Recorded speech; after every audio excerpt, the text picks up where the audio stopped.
नमस्ते। आज हामी भारतको एउटा यस्तो अनौठो र रमाइलो कथामा डुब्नेछौँ जहाँ सडकमा नेपाली भाषा गुन्जिन्छ तर नागरिकता भारतीय छ। यो कथा हो भाषा, सीमा र पहिचानको। कसरी भारतभित्र एउटा जीवन्त नेपाली आत्मा धड्किन्छ भन्नेबारे। ल कल्पना गरौँ त, दार्जिलिङ वा सिक्किमको मनमोहक पहाडमा पुग्दा एउटा कुराले अचम्म लाग्न सक्छ।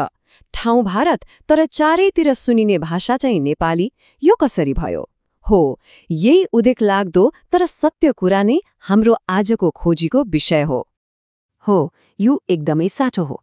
त्यहाँको बजार होस् वा घर, स्कुल होस् वा चिया पसल, यी सुन्दर पहाडहरूमा सबैलाई जोड्ने साझा भाषा नेपाली नै हो। तर भारतको एउटा कुनामा नेपाली भाषाले कसरी यति बलियो जरा गाड्यो त? आउनुहोस् यसको जवाफ खोज्न इतिहासको पाना पल्टाउँ।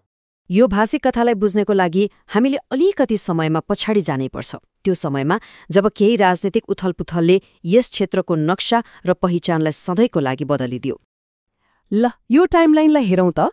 1780 को दशकतिर गोर्खा साम्राज्य फैलँदै थियो र यो क्षेत्र नेपालकै हिस्सा थियो। तर 1814 मा अंग्रेज नेपाल युद्ध भयो र त्यसपछि आयो सुगौली सन्धि। हो, यही सन्धिले इतिहासको मोड नै परिवर्तन गरिदियो र भू-राजनीतिक नक्सालाई पूरै नयाँ आकार दियो। सुगौली सन्धि, यही नै त्यो निर्णायक क्षण थियो जसले आजको सिमानाको जग बसाल्यो। नेपालले जितेका धेरै भूभागहरू ब्रिटिश भारतलाई सुम्प्नु पर्यो। सोचौं त, मानिसहरू जहाँको त्यहीँ रहे, तर रातारात उनीहरूमाथि शासन गर्ने शक्ति र देशको नाम बदलियो। त्यसपछि अंग्रेजहरूले दार्जिलिङलाई चिया बगान र आराम गर्ने हिल स्टेशनको रूपमा विकास गर्न थाले। यो विकाससँगै काम गर्नलाई विभिन्न ठाउँबाट मानिसहरू यहाँ आए। अब यति धेरै थरीका मान्छेहरूको बीचमा कुन भाषा बोल्ने त? हो, पहिलेदेखि नै बोलिँदै आएको नेपाली भाषा नै सबैलाई जोड्ने एउटा बलियो माध्यम बन्यो र यसको जग झनै गहिरो हुँदै गयो। अब हेर्नुहोस्, नक्सामा सीमा बदलियो, देश बदलियो, तर मान्छेको मनमा बसेको भाषा र संस्कृति त बदलिएन। र अब सुरु हुन्छ त्यही भाषालाई भारतभित्रै आधिकारिक मान्यता दिलाउन गरिएको एउटा लामो सङ्घर्षको कथा। यो साल 1992। यो साललाई विशेष रूपमा याद राखौँ है। भारतमा बसोबास गर्ने लाखौं नेपाली भाषीहरूको लागि यो एउटा ऐतिहासिक वर्ष थियो। उनीहरूको पहिचान र भाषाको लागि वर्षौंदेखिको सङ्घर्षले सफलता पाएको दिन। अब यो 8औं अनुसूची भनेको के हो त? यो भनेको भारतको संविधानले आधिकारिक रूपमा मान्यता दिएका भाषाहरूको सूची हो। यसमा पढ्नुको मतलब त्यो भाषाले सरकारी कामकाज, शिक्षा र विकासको लागि विशेष दर्जा पाउँछ।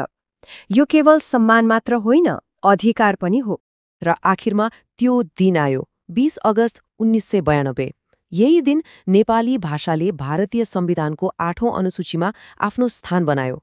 यो भाषिक पहिचानको लडाईँमा एउटा ठूलो जित थियो, जसले लाखौं भारतीय गोर्खाहरूको आवाजलाई सम्मान दियो। यो आधिकारिक मान्यताले एउटा नयाँ अध्याय त सुरु गर्यो, तर यसले एउटा अर्को रमाइलो प्रश्न पनि खडा गर्यो। राष्ट्रियताले भारतीय र संस्कृतिले नेपाली, यो दोहोरो पहिचानलाई कसरी जिउने? यो तालिकाले यो दोहोरो पहिचानलाई अझै प्रष्ट पार्छ। एकातिर उहाँहरू भारतीय नागरिक हुनुहुन्छ, भारतकै चुनावमा भोट हाल्नुहुन्छ, भारतीय पासपोर्ट बोक्नुहुन्छ। तर अर्कोतिर उहाँहरूको घरमा, मनमा नेपाली भाषा छ, नेपाली रीतिरिवाज र विरासत छ। त्यसैले त उहाँहरू गर्वले आफूलाई भारतीय गोर्खा भन्नुहुन्छ। यो एउटा भनाइले लाखौं मानिसको भावनालाई समेट्छ। कति गहिरो कुरा होइन त? नागरिकता कागजमा होला, तर संस्कृति र भाषा त रगत र भावनामा बगेको हुन्छ नि। अब जब कुनै समुदायको यस्तो छुट्टै भाषा र संस्कृति हुन्छ, त्यसले आफ्नो पहिचानको संरक्षणका लागि राजनीतिक आवाज पनि उठाउँछ। यस क्षेत्रमा छुट्टै गोर्खाल्यान्ड राज्यको लामो समयदेखिको माग यही भाषिक र सांस्कृतिक पहिचानको राजनीतिक अभिव्यक्तिको एक सशक्त उदाहरण हो। दार्जिलिङ र सिक्किमको यो पूरै कथाले हामीलाई एउटा गहिरो प्रश्न सोध्न बाध्य बनाउँछ। आखिर सिमानाले के निर्धारण गर्छ र? के यो साँच्चै नक्सामा कोरिएको एउटा रेखा मात्र हो?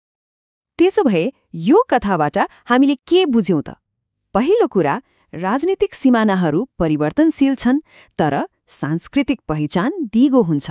र सबभन्दा महत्त्वपूर्ण कुरा, भाषाले सिमानाहरू पार गरेर मानिसहरूलाई जोड्छ। र अन्त्यमा एउटा प्रश्न सोच्नको लागि छोड्दैछु।